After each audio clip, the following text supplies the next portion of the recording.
ओम शांति। सब थक तो नहीं गए सुनते सुनते?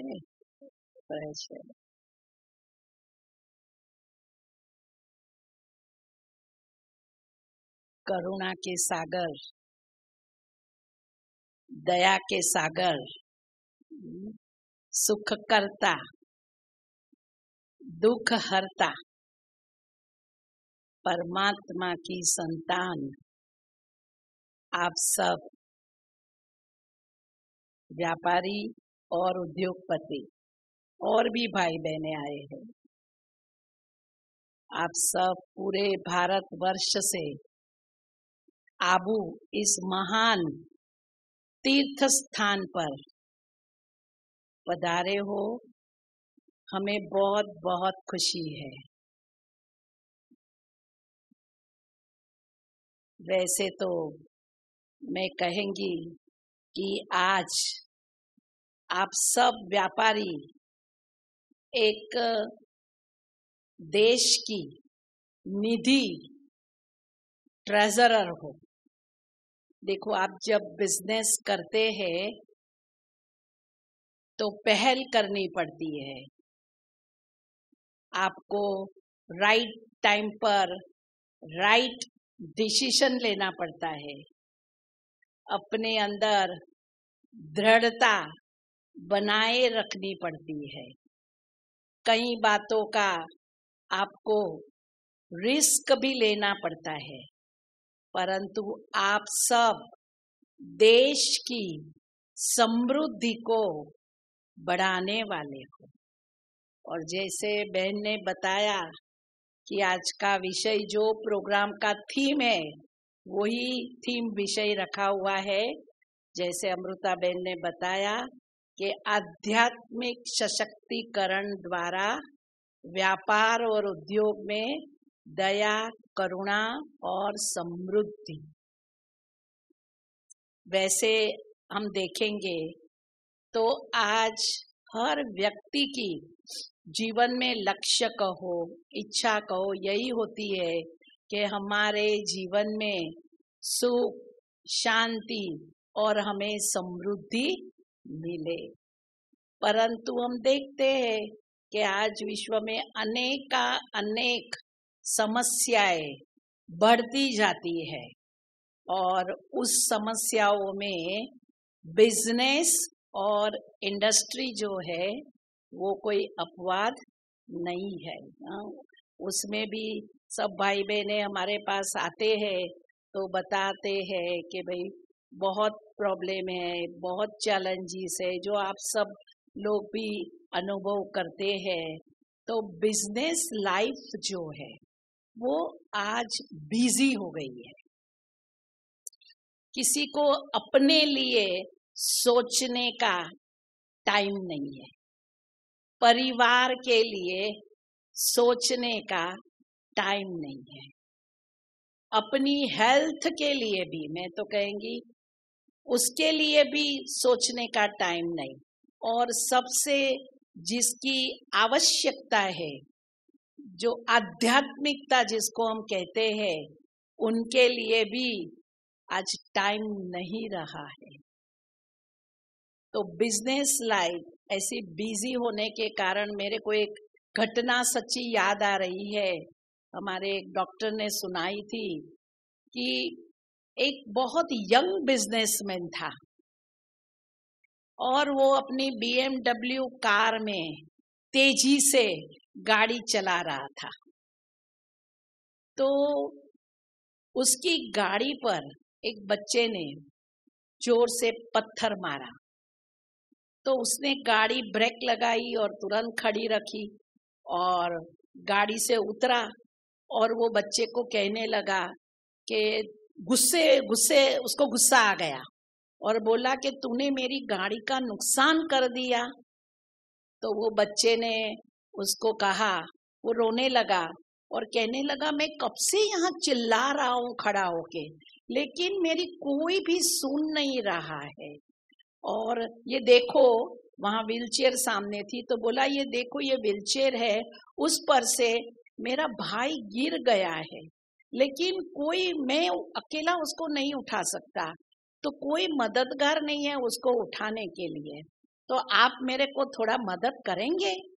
तो वो जो था बिजनेसमैन, उसने जल्दी जल्दी में वो बच्चे को उठाया, व्हीलचेयर पर बिठाया, उसके पास बड़ा रुमाल था, घाव पर बांधा और बैठ के चलाने लगा गाड़ी, और वो बच्चा अपने घर की तरफ जाने लगा।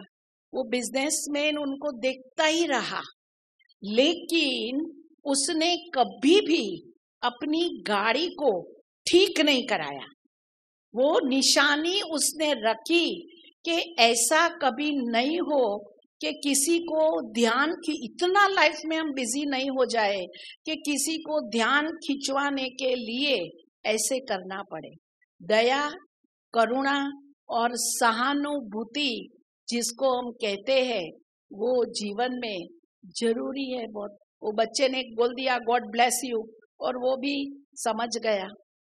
परंतु देखो, एक तुलसीदास का बहुत अच्छा दोहा है कि दया धर्म का मूल है, पाप मूल अभिमान, तुलसी दया न छांडिए, जब तक घट में प्राण। ये है जैन धर्म के एक महावीर स्वामी, बुद्धिज्म, बुद्ध भगवान के साथ साथ ही हो गए। तो उन्होंने 12.5 साल तपस्या किया, और तपस्या में उसने 2 बात का ही पुरुषार्थ किया। एक स्व दोष दर्शन किया, और दूसरा उसने पर गुण दर्शन किया। पर गुण दर्शन माना उसने दूसरे का, भले उसकी कितनी भी गलती हो, परंतु उसके गुणों को देखना है। एक सच्ची घटना अमेरिका में हुई है।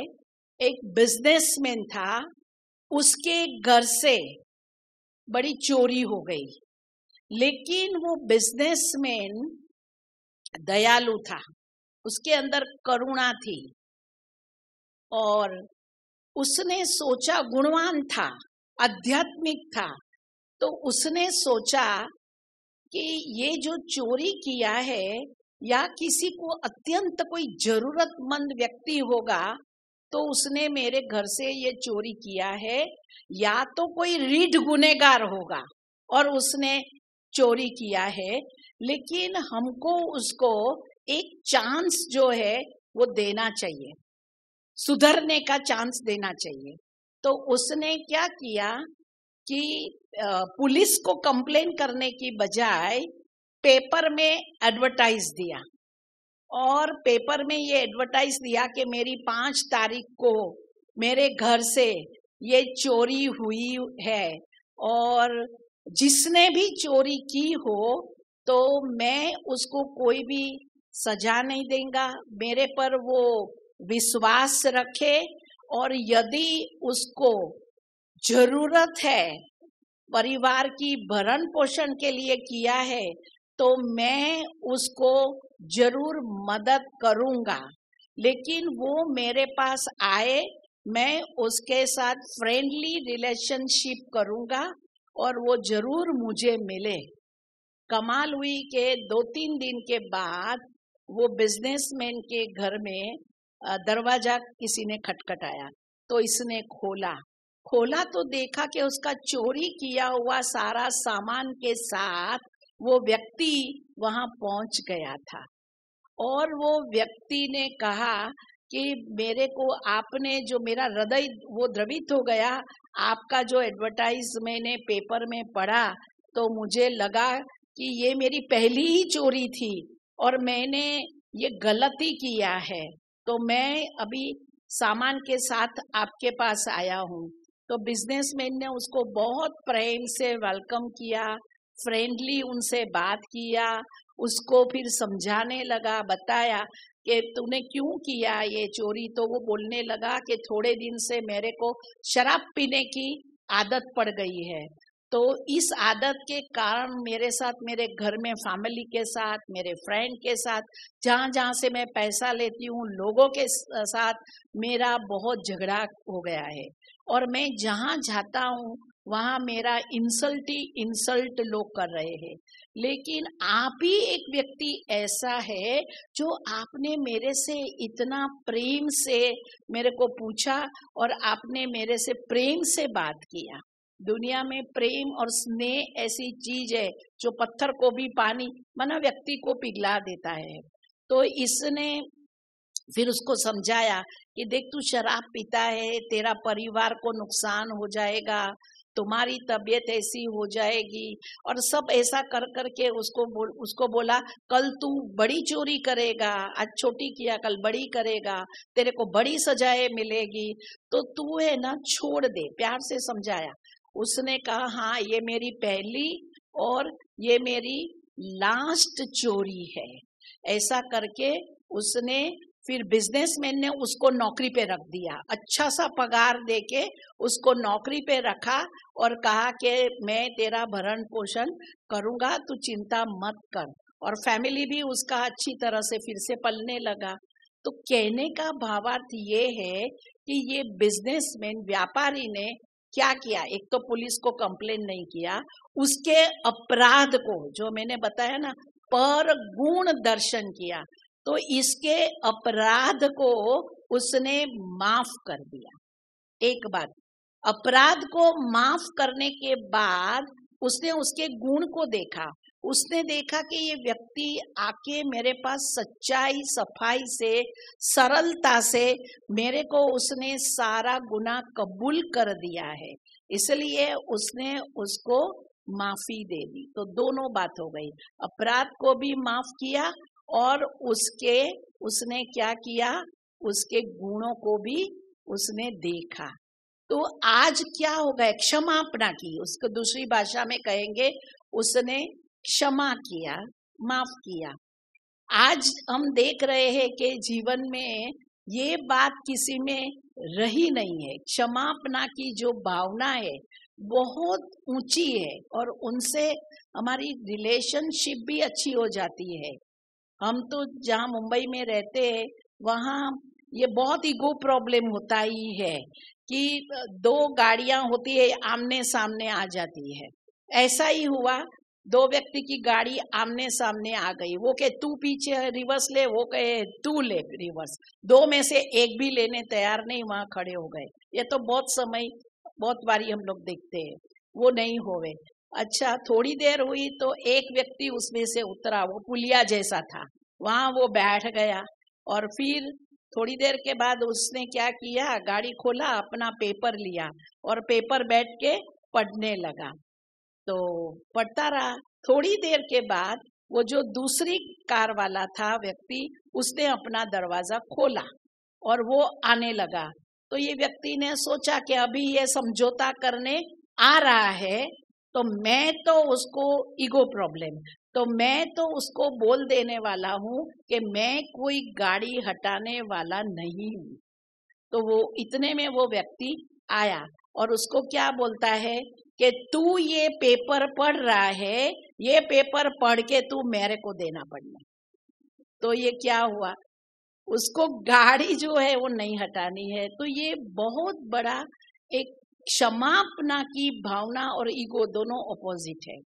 आज कोई ये करने तैयार नहीं है, परंतु इससे ही हमारी चाहे मालिक हो चाहे कर्मचारी हो, हमारी रिलेशनशिप अच्छी बनी कैसे रहे। हमारी जो बिजनेस विंग की चेयरपर्सन दादी हृदय मोहिनी जी थी, अभी 1.5 साल पहले ही उन्होंने शरीर छोड़ा 96 की एज में। तो दादी जी एक बार एक बड़े बिजनेसमैन को मिल रही थी और वो बिजनेसमैन ने कोर्स किया और कोर्स ये आध्यात्मिक कोर्स और राजयोग का अभ्यास किया। उसके बाद इसने बोला कि मेरे सारे कर्मचारियों को, एम्प्लॉय को, सबको ये कराओ। तो सबको कराया। फिर सारे लोग दादी को मिलने के लिए आए। जब दिल्ली की बात है, तो जब वो लोग मिलने के लिए आए तो दादी उसको समझाने लगी कि आप लोग अभी आध्यात्मिक ज्ञान और ये राजयोग का जो अभ्यास है वो आप सब जरूर रोज करना जरूरी है ये। तो वो लोग बोलने लगे दादी हम तो आएंगे लेकिन आप हमारे बॉस को भी बोलो ना। तो दादी ने कहा कि आप लोग तो रोज आओ पर आप बॉस के लिए हमको क्यों कहते हो, मालिक के लिए हमको क्यों कहते हो। तो वो लोग कहने लगे कि पहले वो जब राउंड हम लोग काम करते थे, वो जब राउंड लगाने आते थे तो हमको बहुत डर लगता था, हम लोगों को उसके अंदर बहुत गुस्सा था, तो हम लोग बहुत डरते। लेकिन अभी ये आध्यात्मिक ज्ञान लेने के बाद अभी वो जब राउंड लगाने के लिए आते हैं तो हमें लगता है कि हमारा बाप आया हुआ है। तो ये कितना फर्क, ये रिलेशनशिप जो है वो चेंज हो गई। तो ये आध्यात्मिकता से देखो आज विश्व में बड़ी बड़ी कंपनियां हैं, लेकिन हमने देखा कि अभी ये अपने एम्प्लॉय को बहुत अच्छी तरह से रखते हैं, उनको रिस्पेक्ट से बुलाते हैं, रिस्पेक्ट पूरा देते हैं, उनको कार्य करने की फ्रीडम भी देते हैं, उनको बोनस भी देते हैं कि वो काम करे। और इसलिए हमारे में जैसे हमारे टाटा कंपनी है कंसल्टेंसी, तो वो कहीं हमारे पास आते हैं, हम प्रोग्राम करने जाते हैं कई कंपनियों में, तो हम देखते हैं कि वहाँ बहुत पुराने पुराने रिटायर्ड होने तक एक ही व्यक्ति पूरा समय वहाँ जो है वो अपना सेवा अपना ड्यूटी वो बजाता है, तो कई सालों तक वो टिके रहते हैं हमारे पास। वैसे जब मैं बात ही कर रही हूँ तो मैं आपको एक अनुभव सुनाऊं कि आप सबको भी पता ही है ये बात कि टाटा कंपनी के मालिक उन्होंने क्या किया। वो एक बार अपनी कार में रतन टाटा जा रहे थे और वो क्षण उसके लिए दया और करुणा का था। तो उसने देखा कि आगे गाड़ी में बारिश है और स्कूटर पर 4 लोग बैठे हैं, वो बारिश में भीज रहे हैं। तुरंत उनको संकल्प आया कि ये मिडिल क्लास लोगों के लिए हमको कुछ करना चाहिए, और उन्होंने 1 लाख में नैनो कार बनाने का सोच लिया, संकल्प कर लिया। और उस संकल्प को उन्होंने क्या किया, साकार भी किया, प्रैक्टिकल में बताया करके। तो कहने की बात ये है कि जब हम कोई भी बिजनेस करते हैं, आप सब करते हैं, तो बिजनेस में प्रॉफिट तो होना चाहिए, परंतु मैं कहेंगी कि प्रॉफिट जो है वो धन और लाभ जो है वो 3 प्रकार का होता है। पहला प्रकार ये है कि जब आप बिजनेस करते हो तो सामने वाले को फायदा हो, उसको घाटा ना हो और आपको भी लाभ मिले, ऐसा धन हम कहेंगे दूध के समान है। लेकिन दूसरा प्रकार कि रीति नीति तो बिजनेस की ठीक है, परंतु न चाहते हुए भी कभी लेन देन में क्या हो जाता है, व्यवहार का स्तर जो है वो नीचा हो जाता है, तो मूल्यों की कमी हो जाती है। तो ऐसा धन जो है वो क्या कहेंगी, पानी मिश्रित दूध के बराबर है। तो सुख, शांति और समृद्धि भी हमको उसी परसेंटेज में मिलती है। और तीसरा जो प्रकार है, सामने वाले को लगता है कि इसने तो मेरे को धोखा दे दिया, मेरे से विश्वासघात कर दिया, तो ऐसा जो धन है वो कहेंगे सुखदाई नहीं है।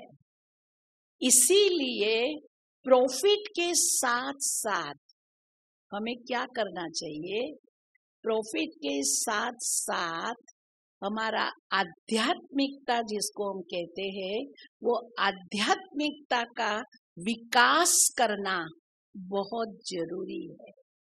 इंडस्ट्रियल डेवलपमेंट के साथ साथ हमें अपना स्पिरिचुअल आध्यात्मिकता जो है उसको भी हमें क्या करना है, उसको भी हमें बढ़ाना है।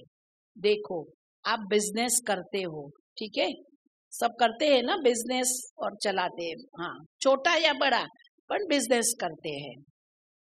आपको बिजनेस में क्या होता है, 3 पावर की जरूरत पड़ती है। एक इलेक्ट्रिक पावर, एक मनी पावर और एक मेन पावर, है ना। अभी पहला है इलेक्ट्रिक पावर।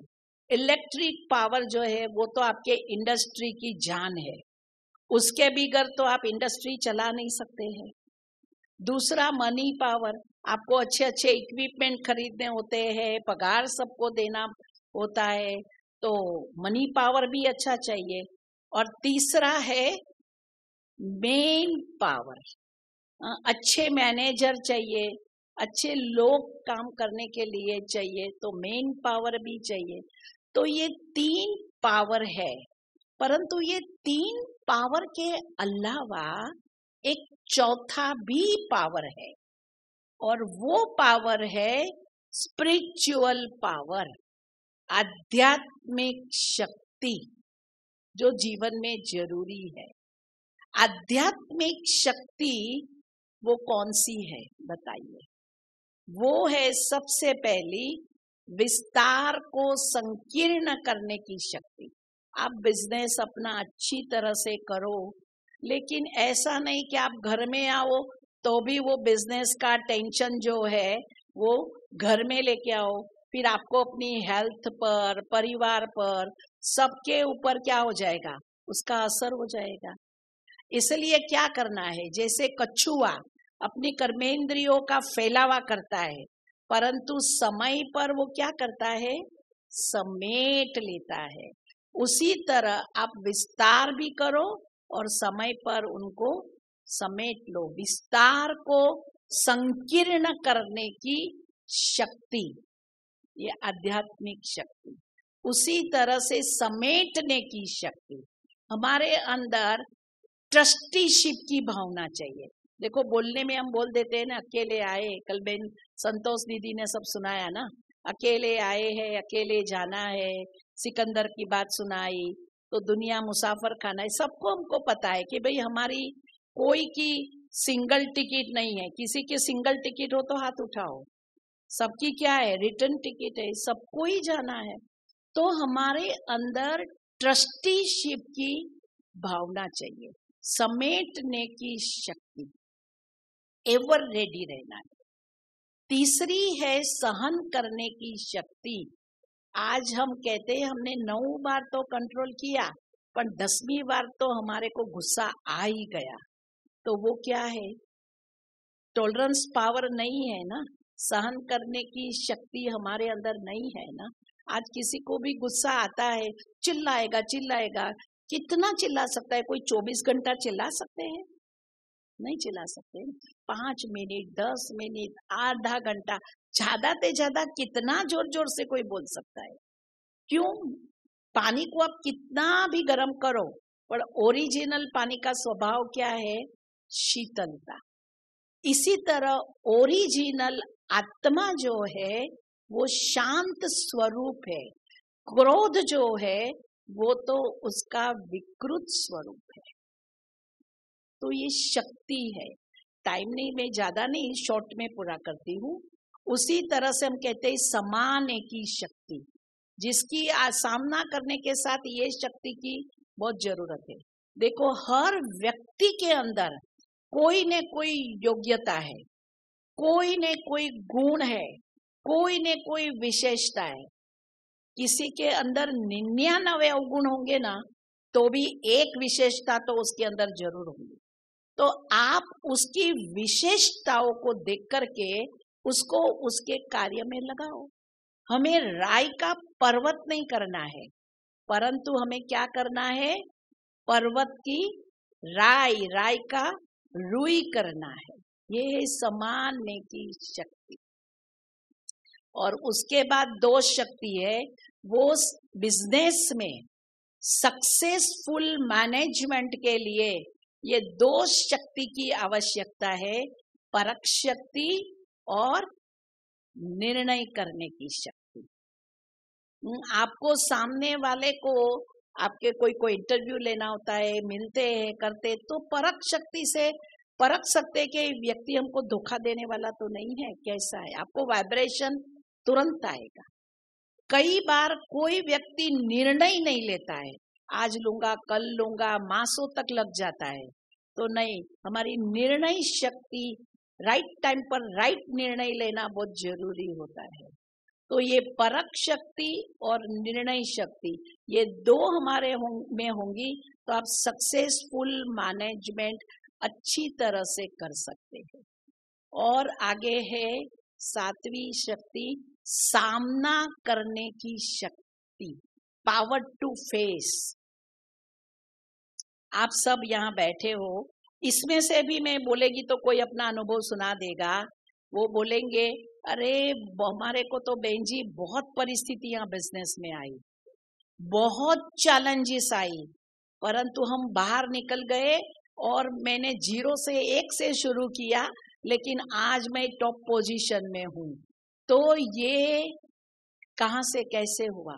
परिस्थिति और चैलेंजेस का सामना किया है ना। यहाँ कोई बैठे हैं ऐसे भाई कुछ भी नहीं, लेकिन हाँ देखो अंगुली उठाई, हाँ तो अनुभव सुनाना।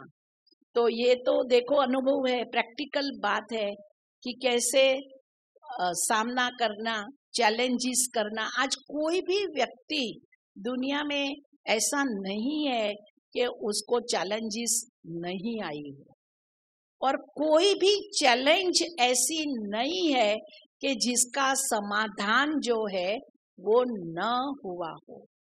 देखो मन जब हमारा कमजोर होता है तो परिस्थितियां समस्या बन जाती है।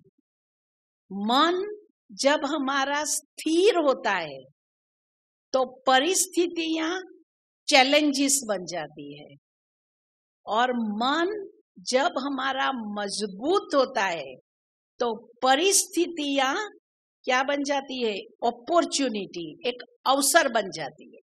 मैं आपको बताऊं, हमारे ईश्वरीय विश्वविद्यालय के फाउंडर प्रजापिता ब्रह्मा, उन्होंने इतनी जब ये शुरू किया तो बहुत परिस्थितियां और बहुत चैलेंज आई। लोगों ने बहुत, आप कोई भी नई चीज शुरू करो, लोग ऑपोजिशन तो करने ही वाले हैं, तो बहुत ऑपोजिशन हुआ। लेकिन उन्होंने एक ही बात कही कि सत्य की नाव हिलेगी डोलेगी पर कभी डूबेगी नहीं। एक बल, एक भरोसा उन्होंने रखा। तो आज मैं बहुत डिटेल में कहने जाऊंगी तो बहुत हिस्ट्री है कि कैसे ये लोग आए, कैसे यहाँ आबू तक पहुंचे, वो बहुत बड़ी हिस्ट्री आपको बहन सुनाने वाली है। पर अभी मेरा कहने का भावार्थ ये है कि उन्होंने कोई एक संकल्प आया कि मुझे यहाँ कन्या और माताओं के द्वारा भारत में राम राज्य स्वर्णिम सृष्टि बनानी है। ये एक संकल्प ही आया और उस संकल्प आज साकार हुआ। आज दुनिया में, विश्व में ऐसा कोई भी कोना नहीं है जहाँ सेंटर नहीं होगा। पूरे विश्व में हर जगह ये आध्यात्मिक ज्ञान और राजयोग के सेंटर जो है वो खुले हुए हैं। तो ये चैलेंजेस तो आती ही रहेगी। मैं अपना अनुभव, जैसे ये बहन अमृता बहन सुना रही थी, मैं एक अपना अनुभव इस साल का ही अभी का ही सुनाती हूँ कि ये जो हम एक हॉस्पिटल मुंबई में चलाते हैं और वो मेन रोड पर है, तो रोज के 10 लाख लोग तो नीचे से आते जाते हैं, जंक्शन है अंधेरी। तो कोरोना के समय हॉस्पिटल भर गई, आईसीयू आईसीसीयू सब कुछ भर गया, पैसे। अंत में मैंने कहा हमको किसी को ना नहीं करना है, जितना होंगे हम सबको बचाएंगे। हमारे साथ अभी प्रतिभा बहन चली गई, वो भी थी, तो मैंने कहा हम लोग बचाएंगे जितना हो सके। हमने आखिर हमारे एम्बुलेंस में भी लोगों को ऑक्सीजन देना शुरू करके उसमें भी पेशेंट को रख दिया। और फिर बहन मेरे को वहां से फोन करती है, बहुत जब कोरोना था तो डॉक्टर ने मेरे को बोला आप मत आओ, बड़ी एज है। तो ये बहन, तो वो बहन से मैं कोऑर्डिनेट करती रही। अच्छा, फिर उस बहन ने बोला कि अभी तो दीदी 2 घंटे का ही ऑक्सीजन है, दिल्ली में भी कम हुआ था, सबको पता है ऑक्सीजन का, क्योंकि हम 3 दिन जो ट्रक मंगाते थे ऑक्सीजन की, वो 12 घंटे में खत्म हो जाती थी। वार्ड में भी ऑक्सीजन चाहिए, उधर भी चाहिए, किसको कितना, सबको ऑक्सीजन चाहिए। अच्छा, फिर मैं 1 मिनट, तो मैंने कहा हम सबको कहते हैं कि टेंशन नहीं करना है, और ये भी नॉलेज है कि हमको अटेंशन रखना है, पर टेंशन तो नहीं करना है। पर 1 सेकंड के लिए मेरे को भी हुआ, मैं फिर शांति में मेडिटेशन में बैठ गई और मैंने परमात्मा को कहा ये तेरी हॉस्पिटल है, करण करावनहार तू है, मैं तो खाली निमित्त आत्मा होके ये चला रही हूँ, चलाने दिए, बाकी मैं तो यही हूँ, इंस्ट्रूमेंट हूँ एक। फिर मेरे को टचिंग हुई, जब मैं शांति से बैठी सोचा तो टचिंग हुई। तो हमारे पास एक विराज प्रोफाइल बहुत बड़ी कंपनी है, उनके मालिक कोरोना में ही ऑनलाइन कोर्स किया और उन्होंने शुरू किया था आना। तो मैंने उनको फोन किया रात को, शाम को, रात को, तो मैंने फोन किया कि ये ऑक्सीजन की कमी हो गई है, 2 घंटे का है, हमको जल्दी फैसला करना है। एक बार मैंने वो बैंक को बोल दिया, सबको बोलो जाए, जो हॉस्पिटल में जगह हो वहां जाए, तू अनाउंस कर, लेकिन कहाँ जाए, सब लोग सब जगह फुल, कोई किसको लेते ही नहीं थे उस समय, तो वो भी नहीं हो सकता था। फिर मैंने इनको बोला भाई को, तो उसने बोला कि बहन जी आप चिंता नहीं करो, मेरी इंडस्ट्री, वो स्टील बनाने की इंडस्ट्री है, आप लोग वेबसाइट पर देख सकते हैं, विराज प्रोफाइल। तो इन्होंने मेरे को बोला कि मेरे वहाँ ऑक्सीजन बनता है, आप चिंता नहीं करो। मैंने कहा ये तो बहुत अच्छा हो गया। फिर मैंने कहा लेकिन हमारा तो टैंक में पड़ता है, टैंकर आके डालता है, अभी आपका दूर से आएगा तो जेम्बो सिलेंडर भी चाहिए। तो बोला वो भी चिंता नहीं करो, मेरे बाजू में फैक्ट्री वाला खुराना करके है, वो जेम्बो सिलेंडर ही बनाता है, वही बोईसर इंडस्ट्रियल टाउन है, तो वहाँ ये भी बनता था। तो तुरंत हमने वो 100 खरीदा और तुरंत हमारी जो सेंटर है वहाँ की बहन ने कहा, हमारी एक बहन आती है यहाँ, उसके हस्बैंड को इंडो ऑक्सीजन का ही स्टेशन है, तो भर भी दिया और आ गया। बीएमसी ने भी मदद की, थोड़ा टाइम पर आया और ये भी आ गया। माना कोई प्रॉब्लम नहीं हुआ, कोई जानानी नहीं हुई और कार्य हो गया। पर चैलेंजेस तो आई, माना ये तो हमको आध्यात्मिक शक्ति द्वारा हमको ये सब परिस्थितियां आएंगी, लेकिन हमको अपनी स्थिति को, मेंटल स्टेज को हमें खराब नहीं करना है। वो हमें अपने, कहते हैं ना कि कठिनाइयों को कह दो कि हम भी कठिन व्यक्ति है, ऐसा परिस्थितियां तो आती ही रहती है। लास्ट शक्ति है सहयोग की शक्ति। देखो सहयोग, हमें सहयोग भी कर, तो एक दो को सहयोग, तो आज एक टेबल उठाना है तो भी मैं कहेगी जरा आओ ना भाई, ये टेबल उठाने में सहयोग दो ना, तो ये सहयोग है। इसके ऊपर बहुत अच्छा अभी मैंने एक आर्टिकल पढ़ा था कि एक थिएटर, सिनेमा थिएटर था, वहां बहुत लाइन थी फिल्म को देखने के लिए, टिकट बारी पर। तो एक वृद्धा खड़ी थी, बेचारी बहुत समय खड़ी रही, तो वो बेचारी थक गई, तो गिर गई। तो वहां का मैनेजर आया थिएटर का, उसको उठाया और उसको जाने का प्रबंध करके दिया, जो भी करना था वो करके उसको। तो वो वृद्धा उसको बोलने लगी कि भाई ऐसा है कि ये पिक्चर में जो एक्टर काम कर रहा है ना, वो मेरा मरे हुए बच्चा जो है उनके जैसा उसका फेस मिलता जुलता है, इसीलिए मैं पिक्चर में जब उसको देखती हूँ ना तो मेरे को बहुत सुख मिलता है। तो फिर मैनेजर ने सहानुभूति दिखाई, दया की, और तुरंत उसने कुर्सी लाया, उसको बैठने का अच्छा प्रबंध करके दिया। फिर धीरे धीरे दोनों का रिलेशन अच्छा होता गया, माँ बेटे का, और वो हमेशा उसको मदद करता था। लेकिन धीरे धीरे थिएटर को नुकसान हुआ और वो सब बंद हो गया, थिएटर बंद हो गया, तो वो दूसरे शहर में चला गया मैनेजर, और ये वृद्धा थोड़े समय के बाद उसका मृत्यु हुआ। तो पुलिस और ये सब उसके घर में गए, अकेली थी। तो उसने देखा तो उसमें से उसका विल, बोलते हैं ना, वो विल निकला, वसीयतनामा निकला। तो वसीयतनामा में लिखा हुआ था कि मेरी सारी जो ये प्रॉपर्टी है ना, वो सारी वो मैनेजर जो था वो मैनेजर को दी जाए, क्योंकि मेरा उसके साथ कोई भी रिलेशन नहीं था, फिर भी उसने मेरे को बच्चे जैसी पालना दिया है, इसलिए सारा जो मेरा है वो उसको देना। तो पुलिस कहे अभी कहाँ ढूंढे, तो ढूंढा उसको, दूसरे शहर से ढूंढा। ढूंढने के बाद उसको उसका वसीयतनामा जो भी देना था सब कुछ दिया, और उसको कहने लगे ये तूने जो सेवा किया है वो तुम्हारे सेवा का दया तूने जो की है वो दया का तेरे को ये फल जो है वो मिल रहा है। कहने का भावार्थ ये है कि दया जो है, आज का विषय दया करुणा, दया एक कल्प वृक्ष के समान है। आप देखो कि कभी भी निस्वार्थ भाव से जो दया की होती है वो कभी जाती नहीं है। निस्वार्थ भाव से की हुई दया वो सेवा का ही क्या है, एक प्रकार है। और दया कब, कौन से समय और किस रीति से आपको मदद करेगी वो समय ही आपको बताएगा, ये बात है। तो कहने का भावार्थ तो अंत में टाइम तो पूरा हुआ है, मैं इतना ही कहेंगी कि सर्व कहते हैं ना, सर्व सोसाइटी थ्रू इंडस्ट्री और सर्व इंडस्ट्री थ्रू स्पिरिचुअलिटी, ये हमें करना है। और देखो उद्योग के अंदर योग शब्द समाया हुआ है। आप बोलेंगे उद्योग, तो योग आता है ना, तो योग बिगर माना आध्यात्मिकता बिगर उद्योग, जो योग बिगर उद्योग अधूरा है। तो थोड़े समय के लिए हम सभी ये योग की झलक का अनुभव मिलके हम सब साथ अभी करेंगे, ठीक है। ओम शांति।